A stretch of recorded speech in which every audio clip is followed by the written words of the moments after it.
ఏడాది పొడుగునా సుదీర్ఘ యుద్ధాలు, దేశాల మధ్య సుంకాలతో సమరాలు, డొనాల్డ్ ట్రంప్ నిర్ణయాలతో వణికిన ప్రపంచ దేశాలు. ఇలా చెప్పుకుంటూ పోతే 2025లో అంతర్జాతీయ స్థాయిలో జరిగిన పరిణామాలు, మారిన పరిస్థితులు అన్నీ ఇన్ని కావు. ఆర్టిఫిషియల్ ఇంటెలిజెన్స్ తో టెక్నాలజీ రూపురేఖలు మారగా జెన్జీ ఉద్యమంతో నేపాల్ రాజకీయ ముఖ చిత్రమే మారిపోయింది.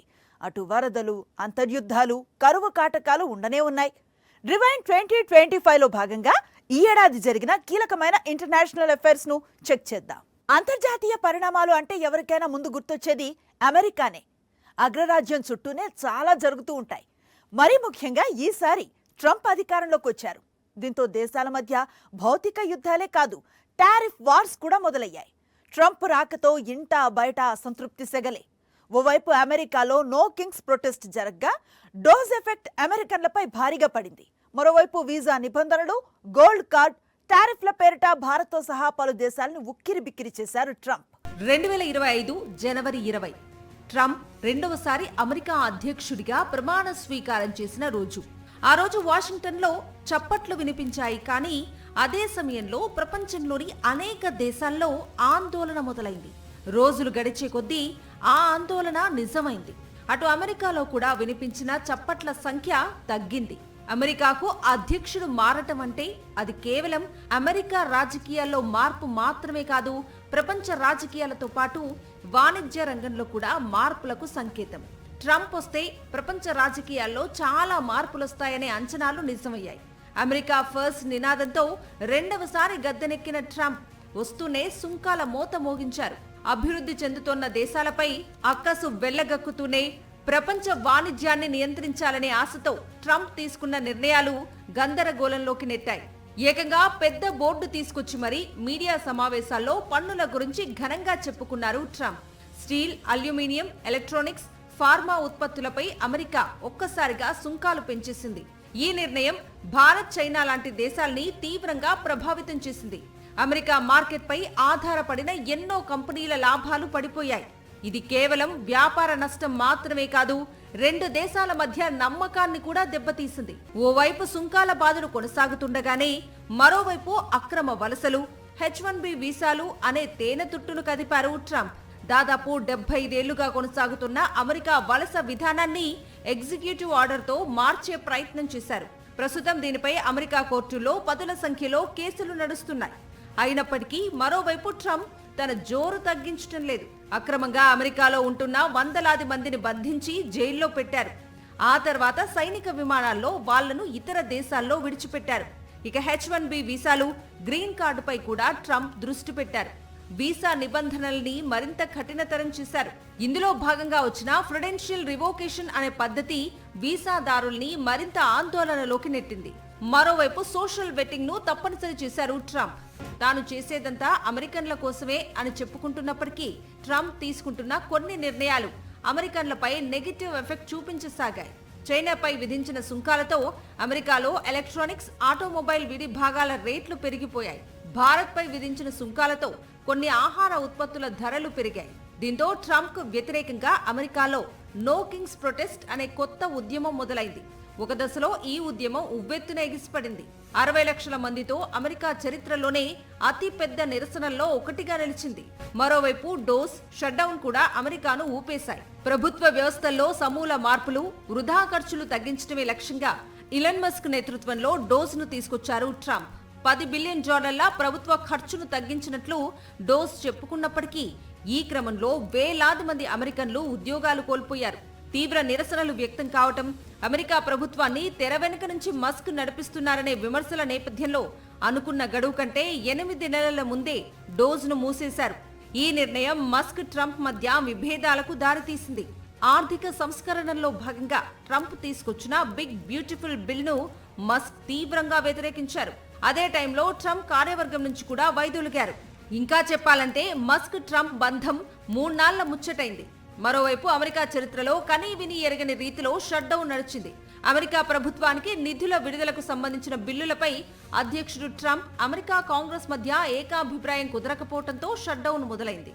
గతంలో ట్రంప్ హయాంలోనే షట్డౌన్ కారణంగా ప్రభుత్వ కార్యకలాపాలు నిలిచిపోగా ఈసారి చరిత్రలోనే మునుపెన్నడూ లేని విధంగా 43 రోజుల పాటు అమెరికాలో షట్డౌన్ కొనసాగింది. ఇక తాజాగా ఎప్స్టీన్స్ ఫైల్స్ కలకలం కూడా మొదలైంది. తాను అధికారంలోకి వస్తే ఎప్స్టీన్ ఫైల్స్ ను పబ్లిక్ డొమైన్ లో పెడతానని ప్రకటించిన ట్రంప్ కాస్త ఆలస్యంగానైనా ఆ పని చేశారు. అయితే అందులోంచి ట్రంప్ కు సంబంధించిన కొన్ని ఫైల్స్ మాయమవటం వివాదాస్పదమైంది. ఇలా 2025లో అమెరికా కేంద్రంగా అంతర్జాతీయ స్థాయిలో చాలా హడావుడి నడిచింది. దీనికి యుద్ధాలు అదనం. ఇజ్రాయెల్ హమాస్ యుద్ధాన్ని ఎగదోయటంలో తన వంతు పాత్ర పోషించింది అమెరికా. ఆ తర్వాత కాల్పుల విరమణ ఒప్పందం కుదిరినప్పటికీ ఆశించిన ఫలితాలు రాలేదు. అటు రష్యా యుక్రెయిన్ యుద్ధం కూడా ఆరని మంటలా రగులుతూనే ఉంది. వీటికి తోడు స్వయంగా అమెరికా రంగంలోకి దిగి ఈ ఏడాది ఇరాన్, యెమెన్, వెనుజులా భూభాగాలపై దాడులకు పాల్పడింది.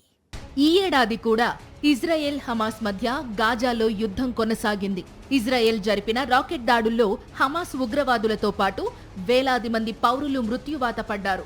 గాజా దాదాపు నేలమట్టమైంది. లక్షలాది మంది పౌరులు నిరాశ్రయులయ్యారు. 2023 అక్టోబర్ 7న ఇజ్రాయెల్ సరిహద్దులో హమాస్ మిలిటెంట్లు విరుచుకుపడ్డారు. 1200 మందికి పైగా ఇజ్రాయెల్ పౌరుల్ని హతమార్చడంతో పాటు 250 మందిని బందీలుగా తీసుకెళ్లారు. దీంతో హమాస్ అంతమే లక్ష్యంగా ఇజ్రాయెల్ యుద్ధానికి దిగింది. గాజాపై భీకర దాడులతో విరుచుకుపడింది. హమాస్ ముఖ్య నేతలందర్నీ హతమార్చింది. ఈ 2 ఏళ్ల యుద్ధంలో 67,000 మందికి పైగా పాలస్తీనీయులు ప్రాణాలు కోల్పోయారు. దాదాపు 2.5 లక్షల మంది ప్రజలు గాయపడ్డారు. 1,00,000కు పైగా భవనాలు నేలమట్టమయ్యాయి. ఇలా ఎడతెగకుండా సాగిన యుద్ధం ఈ ఏడాది చిన్న మలుపు తిరిగింది. 20 సూత్రాల కాల్పుల విరమణ ప్రణాళికను హమాస్ ముందుంచింది అమెరికా. ఈ ప్రణాళికకు ఒప్పుకోకపోతే నరకం చూపిస్తామని కూడా బెదిరించింది. ఈజిప్ట్లో ఇజ్రాయెల్ హమాస్ మధ్య జరిగిన కాల్పుల విరమణ ఒప్పందం కొలిక్కి వచ్చి 20 సూత్రాల ప్రణాళికకు ఇరుపక్షాలు అంగీకరించాయి. అయితే ఈ శాంతి ఒప్పందం ఎక్కువ రోజులు సాగలేదు. బందీల విడుదలను హమాస్ ఆలస్యం చేయడంతో పాటు ఇజ్రాయెల్ పౌరులపై దాడులకు పాల్పడిందని ఇజ్రాయెల్ ఆరోపించింది. దీనికి తోడు అక్టోబర్లో జరిగిన దాడులు శాంతి ఒప్పందానికి తూట్లు పొడిచాయి. ఫలితంగా హమాస్ పై ఇజ్రాయెల్ యుద్ధం కొనసాగుతూనే ఉంది. అటు రష్యా ఉక్రెయిన్ మధ్య యుద్ధం ఈ ఏడాది కూడా కొనసాగింది. దశల వారీగా 2 దేశాలు పరస్పరం క్షిపణులు ప్రయోగించుకుంటూనే ఉన్నాయి. 2 దేశాల్లో కీలకమైన స్థావరాలు ధ్వంసమవుతూనే ఉన్నాయి. ఈ ఏడాది యుద్ధానికి ముగింపు పలకాలని అమెరికా అధ్యక్షుడు ట్రంప్ భావించారు. ఈ మేరకు రష్యా ఉక్రెయిన్తో చర్చలు కూడా మొదలుపెట్టారు. రష్యాను దాదాపు ఒప్పించారు. ఉక్రెయిన్ భూభాగంలో ఉన్న అరుదైన ఖనిజాలపై అమెరికాకు ఆధిపత్యం కల్పించే ఒప్పందంపై సంతకం చేస్తే యుద్ధం ఆగిపోతుందని ట్రంప్ బహిరంగ ప్రకటన చేశారు. ఉక్రెయిన్ను పునర్నిర్మించే బాధ్యతను కూడా అమెరికా తీసుకుంటుందని అన్నారు. కానీ ఆ డీల్పై ఉక్రెయిన్ వెనక్కు తగ్గింది.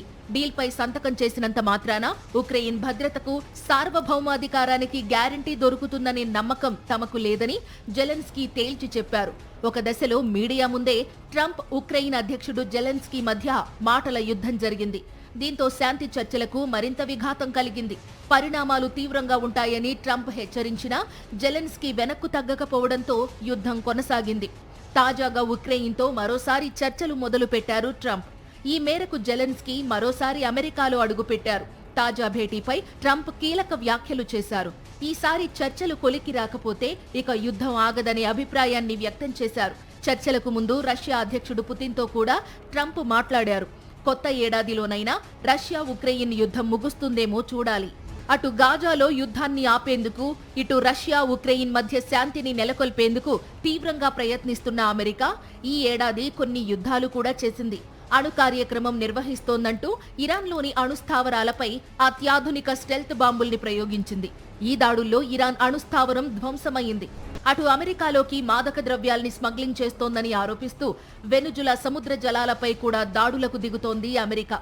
దీంతో పాటు ఎర్ర సముద్రంలో తమ వాణిజ్య నౌకలపై హౌతీలు విరుచుకుపడుతున్నారనే కారణంతో యెమెన్పై దాడులు చేసింది అమెరికా. యెమెన్లో ఉన్న హౌతీ తిరుగుబాటుదారులే లక్ష్యంగా ఈ దాడులు జరిగాయి. జల రవాణాను హౌతీలు తమ ఆధీనంలోకి తీసుకున్నారంటూ ఆపరేషన్ రఫ్ రైడర్ పేరిట యెమెన్పై బాంబులు కురిపించింది అమెరికా. ఈ దాడుల్ని పలు అంతర్జాతీయ సంస్థలు ఖండించాయి. దీంతో 2025 మే 6న అమెరికా హౌతీల మధ్య కాల్పుల విరమణ ఒప్పందం కుదిరింది. ఇలా 2025లో పలు దేశాల మధ్య యుద్ధాలు జరిగాయి. అమెరికాలో ప్రకంపనలు, దేశాల మధ్య యుద్ధాలు మాత్రమే కాదు, 2025లో ప్రపంచాన్ని ఆకర్షించిన, భయపెట్టిన ఘటనలు ఇంకొన్ని కూడా జరిగాయి. నేపాల్లో జరిగిన జంజీ ఉద్యమం యావత్ ప్రపంచాన్ని ఆకర్షించగా సూడాన్ అంతర్యుద్ధం, బంగ్లాదేశ్లో చెలరేగిన హింస, హాంకాంగ్ టవర్స్ దగ్ధం, కాలిఫోర్నియా కార్ చిచ్చు లాంటి అంశాలు కొన్ని రోజుల పాటు ప్రపంచాన్ని స్తంభించేలా చేశాయి. ఈ ఏడాది సెప్టెంబర్లో నేపాల్ అంతటా పెద్ద ఎత్తున అవినీతి వ్యతిరేక నిరసనలు జరిగాయి. ఈ నిరసన కార్యక్రమాలలో ప్రధానంగా యువత పాల్గొన్నారు. అందుకే దీనికి జెన్జీ నిరసనలు అనే పేరొచ్చింది. దేశంలో ప్రభుత్వ పెద్దలు, అధికారులు, వారి కుటుంబాల అవినీతి వ్యవహారాలు బయటకొచ్చాయి. అవి సోషల్ మీడియాలో వైరల్ అవ్వడంతో యూట్యూబ్, ఫేస్బుక్, వాట్సాప్ సహా పలు సోషల్ మీడియా మాధ్యమాలపై నిషేధం ప్రారంభమైంది. దీన్ని నిరసిస్తూ జెన్జీ ఉద్యమ బాట పట్టింది. ప్రధానితో సహా పలువురు మంత్రులు రాజీనామా చేయడంతో ఉద్యమాలు చల్లారాయి. దక్షిణ సూడాన్లో 2 ఏళ్లుగా కొనసాగుతున్న అంతర్యుద్ధం 2025లో పీక్ స్టేజ్కు చేరింది. అధ్యక్షుడు, ఉపాధ్యక్షుడి మధ్య నెలకొన్న విభేదాలు తారాస్థాయికి చేరడంతో దేశం అట్టుడికిపోయింది. వివిధ వర్గాల మధ్య చిచ్చు పెట్టేలా సోషల్ మీడియా వేదికగా ప్రచారం సాగింది. దీంతో జాతుల మధ్య వైరం పెరిగింది. ఫలితంగా 1,00,000 మంది వరకు పౌరులు మృత్యువాత పడ్డారు. అంతర్యుద్ధం కారణంగా ఈ 40 ఏళ్లలో ఎప్పుడూ చూడని కరువు ఏర్పడింది. ప్రతి గంటకు ఓ ఆకలి చావు సంభవించింది. అంటువ్యాధులు వ్యాపించాయి. యుద్ధంలో మౌలిక సదుపాయాలు ధ్వంసం కాగా 14 మిలియన్ల మంది ప్రజలు ఇళ్లు విడిచి వెళ్లిపోయారు.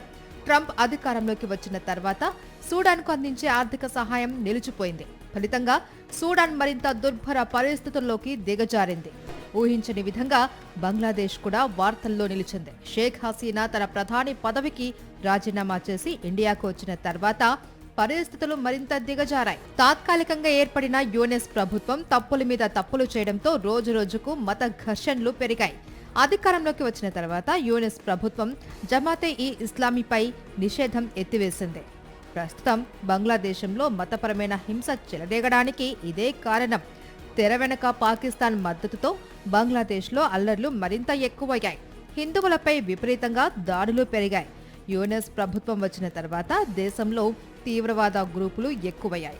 ఇది దేశ ఆర్థిక వ్యవస్థను విచ్ఛిన్నం చేయడంతో పాటు ఐక్యతను దెబ్బతీశాయి. అటు జపాన్లో మాత్రం ప్రజాస్వామ్యం పరిఢవిల్లింది.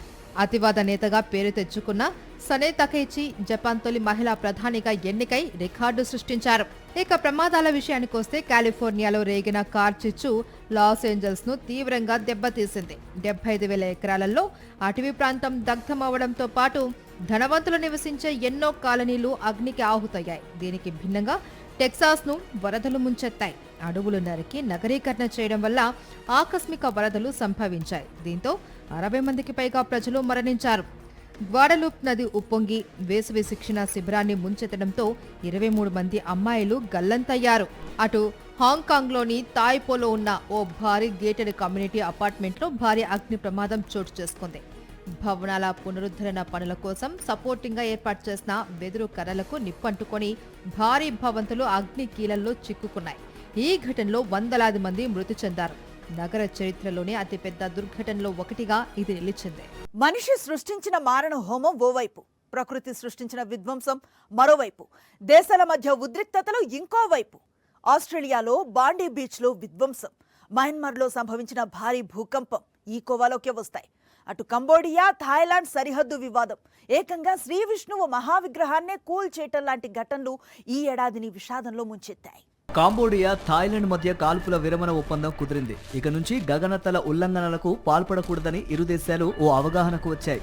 సరిహద్దుల్లో సైనిక కార్యకలాపాల్ని నియంత్రించాలని ఒప్పందం చేసుకున్నాయి. కాల్పుల విరమణ ఒప్పందం అమల్లోకి వచ్చిన 72 గంటల తర్వాత 18 మంది కాంబోడియా సైనికులను థాయిలాండ్ విడిచిపెట్టనుంది. ఈ ఏడాది జూన్లో కూడా ఇరు దేశాలు పరస్పరం దాడులు చేసుకున్నాయి. మలేషియా మధ్యవర్తిత్వంతో అప్పట్లో కాస్త వెనక్కు తగ్గినప్పటికీ కాంబోడియా దళాల దాడుల్లో ఓ థాయ్ సైనికుడు మృతి చెందడంతో ఉద్రిక్తతలు మళ్లీ మొదలయ్యాయి. థాయ్ వైమానిక దళం కాంబోడియాపై విరుచుకుపడింది. మరోవైపు సరిహద్దుల్లో ఉన్న పురాతన ఆలయాలు ధ్వంసమయ్యాయి. ఇప్పుడు మరోసారి శాంతి ఒప్పందం అమల్లోకి వచ్చాయి. ఆస్ట్రేలియాలోని ప్రముఖ పర్యాటక కేంద్రం బాండీ బీచ్ రక్తసిక్తమైంది. పక్కా వ్యూహంతో 2 వ్యక్తులు బీచ్లో కాల్పులకు తెగబడ్డారు. యూదులు చేసుకునే హనుక్కా ఉత్సవం లక్ష్యంగా ఈ కాల్పులు జరిగాయి. ఊహించని విధంగా కాల్పులు చోటు చేసుకోవడంతో ప్రజలు ప్రాణాలు అరచేతిలో పెట్టుకుని పరుగులు తీశారు. ఈ దుర్ఘటనలో 15 మంది మరణించారు. వెంటనే రంగంలోకి దిగిన పోలీసులు దాడులకు పాల్పడిన వ్యక్తుల్ని తండ్రి కొడుకుగా గుర్తించారు. కాల్పుల్లో ఒకరు అక్కడికక్కడే మృతి చెందగా కొడుకు నవీద్ను పోలీసులు అరెస్టు చేశారు. మృతుడు సాజిద్ అక్రమ్కు హైదరాబాద్ మూలాలున్నాయి. డిసెంబర్ 12వ తేదీన తండ్రి కొడుకులు ఇద్దరు బీచ్లో రెక్కి నిర్వహించారు. ఎలా దాడులు చేయాలో ప్రణాళిక రచించారు. కొడుక్కి స్వయంగా తండ్రి శిక్షణ ఇచ్చాడు. కాల్పులు జరపడానికంటే ముందు ఇద్దరు ప్రజలపైకి బాంబులు విసిరారు. అదృష్టవశాత్తు ఆ బాంబులు పేలలేదు. నిందితుల వాహనంలో కూడా ఓ బాంబును స్వాధీనం చేసుకున్నారు పోలీసులు. ఈ దాడుల కోసం తండ్రి కొడుకులు ఇద్దరు ఫిలిప్పీన్స్ వెళ్లారు. అక్కడ ఐసిస్ ఉగ్రవాద సంస్థ వద్ద శిక్షణ తీసుకున్నట్టు పోలీసులు గుర్తించారు. మయన్మార్ను భారీ భూకంపం వణికించింది. ఈ శతాబ్దంలో మయన్మార్లో వచ్చిన అతిపెద్ద భూకంపం ఇదే. ఈ భూకంపం వల్ల మయన్మార్లో 5,352 మంది, పొరుగునే ఉన్న థాయిలాండ్లో 103 మంది మృతి చెందారు. 11,000 మందికి పైగా గాయపడ్డారు. వందలాది మంది ఆచూకీ గల్లంతైంది. ప్రార్థనలు జరుగుతున్న సమయంలో భూకంపం రావడంతో వందలాది మంది ప్రార్థనా స్థలంలోనే శిథిలాల కింద పడి మరణించారు. ఈ ఏడాది జరిగిన అతిపెద్ద మార్పుల్లో ఒకటి ఆర్టిఫిషియల్ ఇంటెలిజెన్స్. ఏఐ రాకతో టెక్నాలజీ రంగం స్వరూపమే మారిపోయింది. ఎన్నో అనుకూల అంశాలతో పాటు ప్రతికూల ప్రభావాల్ని కూడా చూపిస్తోంది ఏఐ. చాలా పనులు సులభతరం అవటంతో పాటు ప్రపంచవ్యాప్తంగా లక్షల సంఖ్యలో టెక్ ఉద్యోగాలు పోయాయి. అటు డీప్ ఫేక్ సెలబ్రిటీల్ని భయపెట్టడంతో పాటు సైబర్ మోసాలు ప్రజల్ని నిలువునా ముంచేస్తున్నాయి. దీనికి తోడు అంతర్జాతీయంగా బంగారం, వెండి ధరలు విపరీతంగా పెరగటం 2025లో జరిగిన అతి పెద్ద మార్పుల్లో ఒకటి. 2025లో వచ్చిన అతి పెద్ద మార్పుల్లో ఒకటి ఆర్టిఫిషియల్ ఇంటెలిజెన్స్. ఈ ఏడాది ఈ రంగంలో శరవేగంగా మార్పులు చోటు చేసుకున్నాయి. ఇంకా చెప్పాలంటే నెలల వ్యవధిలోనే కోట్లాది మంది ప్రజల దైనందిన జీవితంలో భాగమైంది. ఇప్పుడు చాలా మంది గూగుల్లో సెర్చ్ చేయటం మానేశారు. ఎక్కువ మంది నేరుగా చాట్ జీపీటీని అడుగుతున్నారు. జెమినై, గ్రోక్ లేదా పర్ప్లెక్సిటీని ప్రశ్నిస్తున్నారు. రకరకాల ఫోటోలు, వీడియోలు క్రియేట్ చేయటమే కాకుండా పాటలు రాసి కంపోజ్ కూడా చేస్తోంది ఏఐ. మైక్రోసాఫ్ట్ అంచనా ప్రకారం ప్రపంచవ్యాప్తంగా వివిధ కంపెనీల్లో 50% వర్క్ లోడ్ను ఏఐ తగ్గించేసింది. ఒకప్పుడు ఏఐని ప్రయోగాత్మకంగా మాత్రమే చూశారు, కానీ 2025లో అది ప్రజల జీవితాల్లో అంతర్భాగమైంది. ప్రతి చోట ఏఐ టూల్స్ కనిపిస్తున్నాయి. ఈ రంగంలో చైనాకు చెందిన deep seek open source model ప్రపంచవ్యాప్తంగా ప్రకంపనలు సృష్టించింది. దీని దెబ్బకు చిప్ తయారీ సంస్థ ఎన్విడియా షేర్స్ గణనీయంగా పడిపోయాయి. దైనందిన పారిశ్రామిక కార్యకలాపాలను ఎంతో సులభతరం చేసిన ఏఐ అదే సమయంలో లక్షలాది ఉద్యోగాలకు ఎసరు పెట్టింది. మరీ ముఖ్యంగా సాఫ్ట్వేర్ రంగంలో 50% ఉద్యోగాలపై ఆర్టిఫిషియల్ ఇంటెలిజెన్స్ ప్రభావం పడింది. ఈ ఒక్క సంవత్సరంలోనే 2.5 లక్షలకు పైగా ఉద్యోగాలు ఊడిపోయాయి. అటు ఏఐ రాకతో సెలబ్రిటీలు, సినీ తారలకు కొత్త తలనొప్పులు మొదలయ్యాయి. రష్మిక, శ్రీలీల, సమంత లాంటి ఎంతో మంది హీరోయిన్లు డీప్ ఫేక్ బారిన పడ్డారు. చిరంజీవి లాంటి పెద్ద నటులు కూడా డీప్ ఫేక్ తో ఇబ్బందులు ఎదుర్కొన్నారు. ప్రస్తుతం సోషల్ మీడియాలో వైరల్ గా మారిన వీడియోల్లో 35% ఏఐ వీడియోలే ఉన్నాయనేది ఓ సర్వే రిపోర్ట్.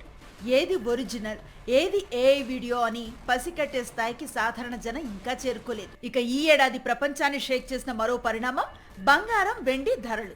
2025లో గోల్డ్ రేట్ అమాంతం 74% పెరిగింది. హైదరాబాద్ మార్కెట్లో 24 క్యారెట్ల పసిడి 10 గ్రాముల ధర 1,40,000 దాటింది. ఇక 2025 జనవరి 1న కిలో వెండి 90,500 రూపాయలు. కానీ ఇప్పుడు అది 2,30,000 రూపాయలు దాటింది. అంటే దాదాపు 2.5 రెట్లు పెరిగింది. ఇలా 2025లో బంగారం, వెండి ధరలు చుక్కల్ని తాకాయి. ఈ ఏడాది చెప్పుకోదగ్గ మరో పరిణామం సునీత విలియమ్స్. 2024 జూన్ 5న ప్రయోగించిన స్టార్ లైనర్ అనే స్పేస్ షిప్ లో సునీత, మరో వ్యోమగామి విల్మోర్లు అంతర్జాతీయ అంతరిక్ష కేంద్రానికి చేరుకున్నారు. నిజానికి వాళ్ల మిషన్ గడువు కేవలం వారం రోజులు. 7 రోజులకే వాళ్ళు తిరిగి భూమిని చేరాల్సి ఉంది. కానీ స్టార్ లైనర్లో సాంకేతిక లోపం తలెత్తడంతో వాళ్ళందులో ప్రయాణించడం క్షేమం కాదని నాసా గుర్తించింది. సాంకేతిక సమస్యలను సరిదిద్దటానికి సమయం కూడా లేదు. అదే టైంలో అమెరికాలో అధ్యక్ష ఎన్నికలు జరుగుతున్నాయి. జరగరానిది జరిగితే ఆ ప్రభావం ఎన్నికలపై పడుతుంది. దీంతో వ్యోమగాములు లేకుండానే స్టార్ లైనర్ భూమికి చేరుకుంది. అలా అంతర్జాతీయ అంతరిక్ష కేంద్రంలో చిక్కుకుపోయిన సునీత 9 నెలలు ISS లోనే ఉండిపోయారు. అంతరిక్షంలో అత్యధిక రోజులు గడిపిన వ్యోమగాముల సరసన చేరారు. ఎట్టకేలకు 2025లో ఆమెను తిరిగి భూమిపైకి తీసుకువచ్చారు.